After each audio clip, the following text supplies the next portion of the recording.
You are not a failure just because you fell short in a moment. So in this video, I'm going to teach you how to recover when you fall off your routine. So transparent moment here. Right now, we're in the middle of the 21 Days of Discipline Challenge, and I've been going strong for the past 8 days, really focusing on not falling off.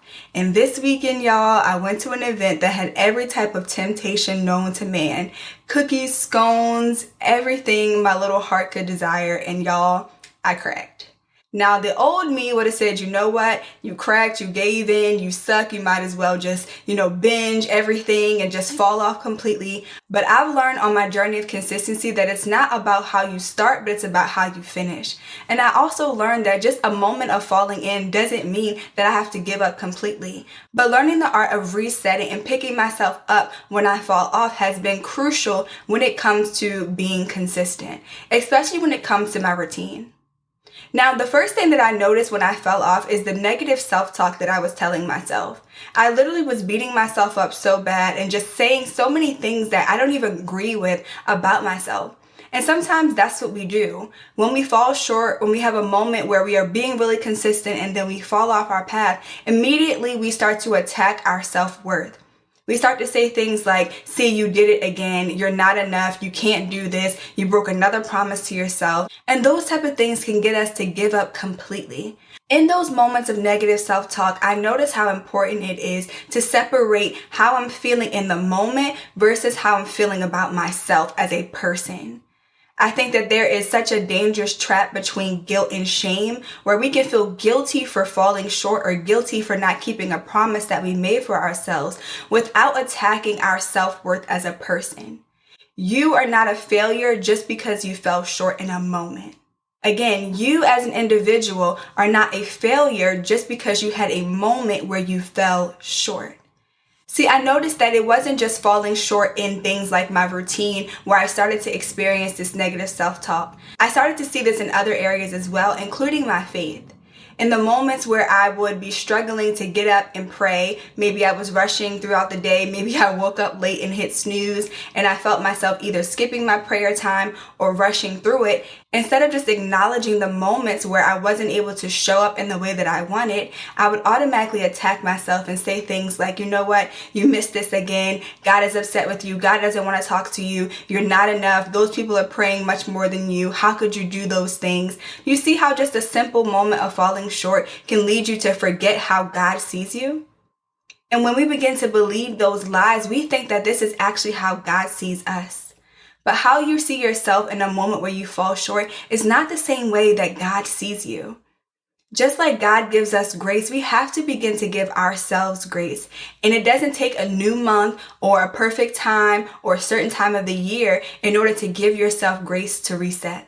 In fact, some of you right now are not showing up in certain areas of your faith because you believe that God thinks that something is wrong with you. You believe that you are unworthy because you keep falling short. You believe that God doesn't want to talk to you, that He doesn't want to spend time with you because of your actions.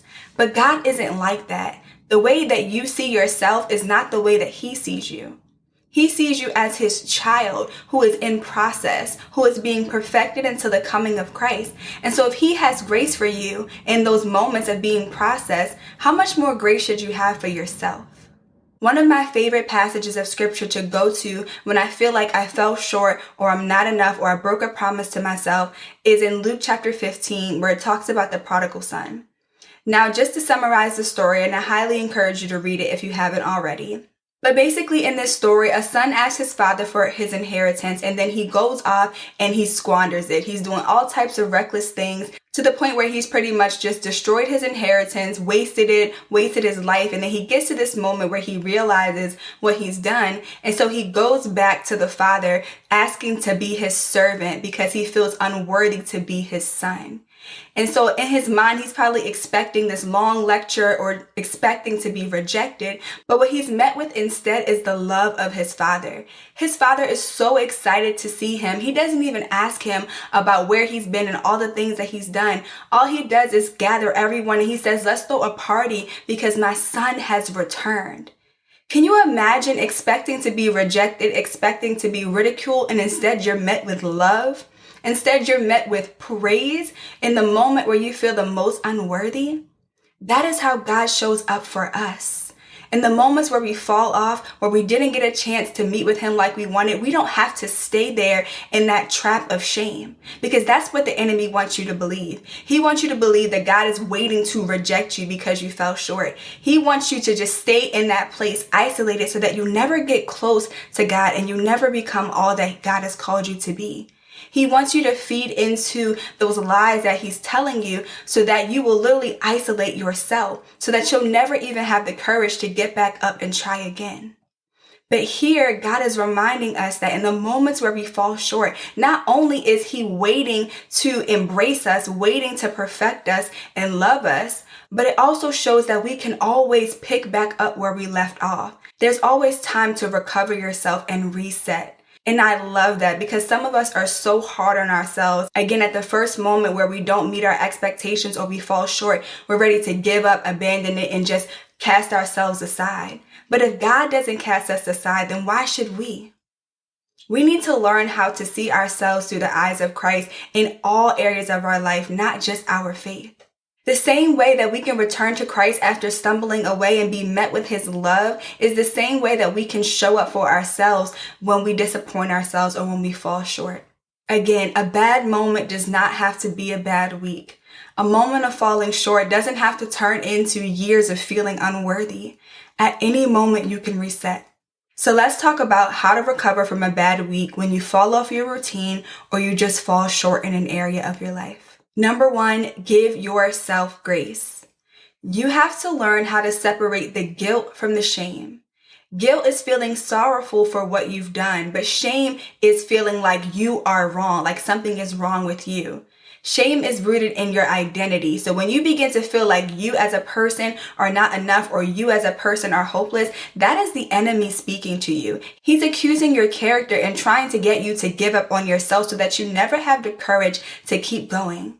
It is okay to feel guilty for falling short. Sometimes that guilt is what drives you to get back in alignment. But as long as you're carrying around that mask of shame, you'll never be able to build up enough confidence to try again. Just like the father of the prodigal son had given his son grace and welcomed him with loving arms, sometimes we need to do the same thing for ourselves.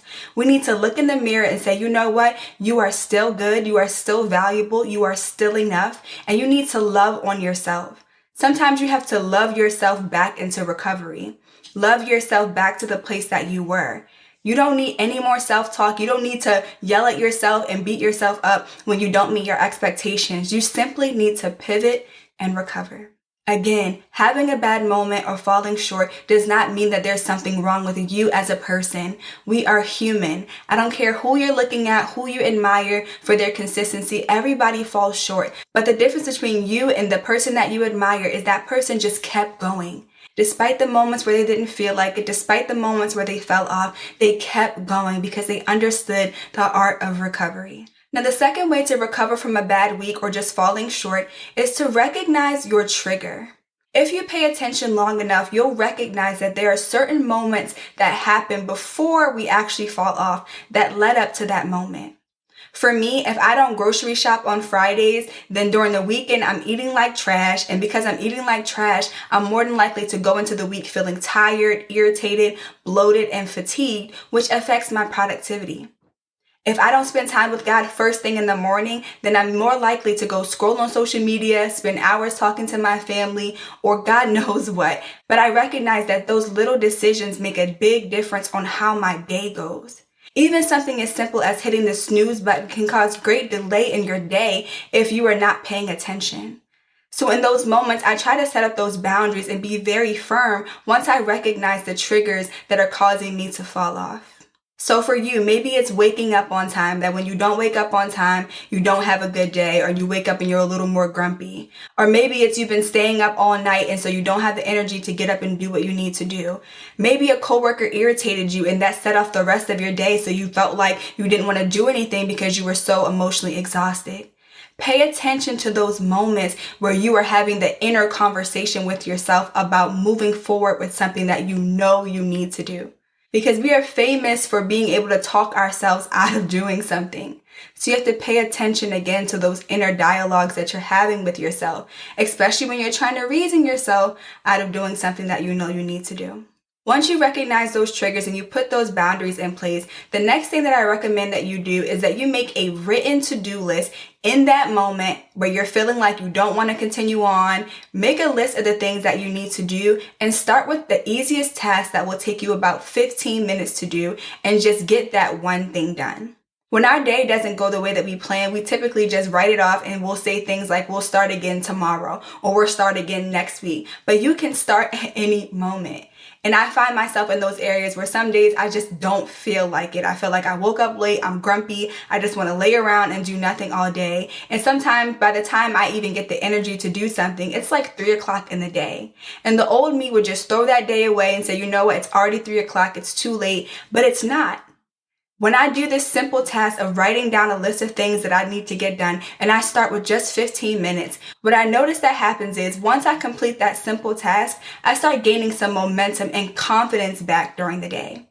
When you haven't accomplished anything, it's very easy to feed into negative self-talk. So even accomplishing something that can take you as little as 15 minutes can really help boost your confidence through the day, and it's a great way to reset.